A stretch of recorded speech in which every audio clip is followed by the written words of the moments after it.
welcome back to Cinematic Universe. My name is Ernesto Martinez. Transformers: The Last Night, directed by Michael Bay, produced by Paramount Pictures, the fifth installment in the Transformers movie franchise, with the help of Hasbro and all their wonderful toys, to make more money across the world and tell more stories with our Transformers characters. I still stand by when I say that the first Transformer is the best out of all the five movies, and the reason being that when the first Transformers came out, even with Michael Bay directing, nobody knew exactly what they were creating, so they tried to do the best job they could, and we ended up getting a very decent and practically enjoyable adaptation of the Hasbro toy line. After that, we got the very bad sequel, Revenge of the Fallen. We got the decent sequel, Dark of the Moon, which should have been the actual sequel to the first movie. Then we went back to bad sequeling with Age of Extinction, and now we have Transformers: The Last Night, another bad movie. And it's a bad movie in the sense that I walked into this movie theater already knowing that all the critics were bashing it and everything, and thinking to myself, well, I guess nothing has changed, but who knows? Maybe I might find something here that I could like.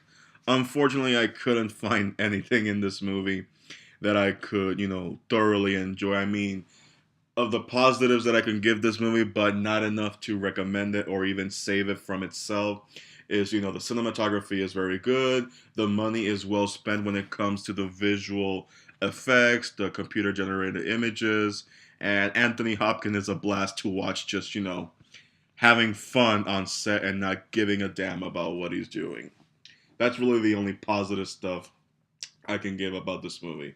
The rest, it's just 2 hours and 30 minutes of things happening, but you just don't care because the people behind the cameras and in front of the cameras just don't care.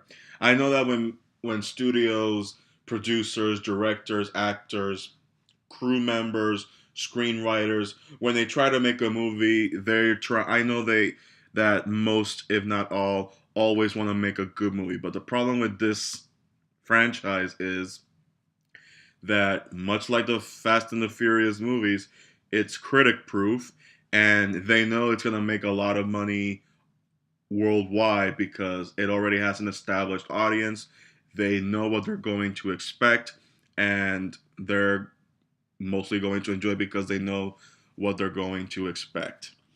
What is Transformers: The Last Night about? Transformers: The Last Night tells this continuing building mythology of the Transformers universe in the cinematic world.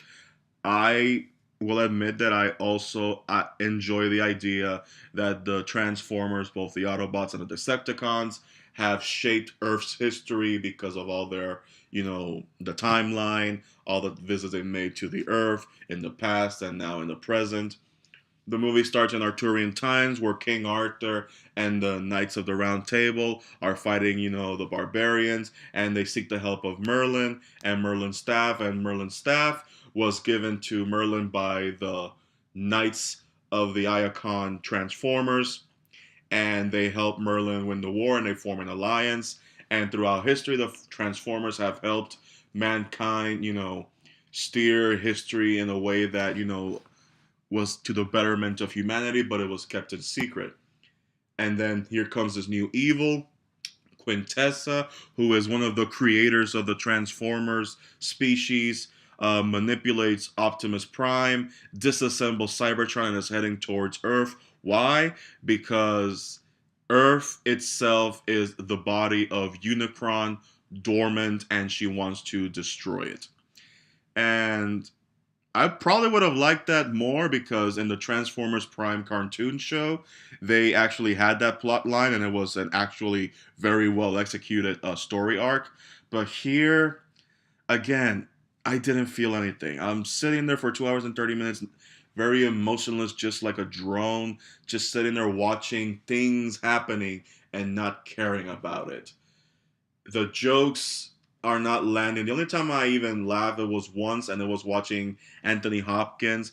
And while it was amusing watching Anthony Hopkins just not giving a damn and just doing whatever he wanted, it was amusing to watch, but not to the point where I'm like, I like this movie again. No, I didn't like this movie. It was a chore to sit through. There was no focus anywhere. Even though I knew what the you know, you want to call it a plot, even though I knew what the plot was and what they were trying to accomplish, it's all in the execution, and the execution sucks. And you know what the biggest insult is?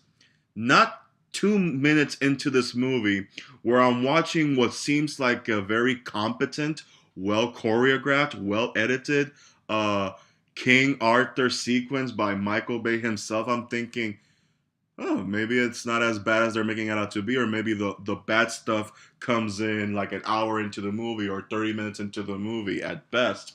No, the tone of this movie, or the lack thereof of a tone, and the bad stuff kicks in at the 3 minute mark when the Merlin character is introduced, and I'm not gonna give it away. But yeah, once that 3 minute mark hits, we're back to the Transformers movies we expect to get directed by Michael Bay. And I know a lot of people say, why are you complaining? You know this is a shit franchise. You know what to expect. It's a Transformers movie, so you know what's going to happen. But that's the thing. I shouldn't have to expect a bad movie. I shouldn't have to justify the term, it's a Transformers movies. You're going to get what you're going to get. I know a lot of people say that it's giant robots fighting giant robots. It should be dumb, mindless fun. Here's the thing, it should be fun. It doesn't have to be dumb. It doesn't have to be mindless. I can shove popcorn in my face like any other movie that I enjoy, but for the life of me, have some competence. Have, actually a good movie. Actually try to make a good movie. You want to make $1 billion? You know what? You can make $2 billion if you actually made a good movie. But no, Transformers: The Last Night is just not there. The there is a movie here that is trying to be good. There is a good movie somewhere in this thing. The problem is that it's just bogged down with the Michael Bayisms, the poor scripting, horrible dialogue. All it is visual eye candy, nothing more and nothing less. And ironically, you get what you pay for, because you shouldn't have expected any more. You should have just expected less. Now, a Bumblebee spinoff movie is going to come out with a different director and different screenwriters. I can hope, but honestly, yeah. Thank you for listening. My name is Ernesto Martinez. You can follow me on Twitter at MartinezXYZ, and you can find my Facebook page, Cinematic Universe Ultimate. Bye bye, guys.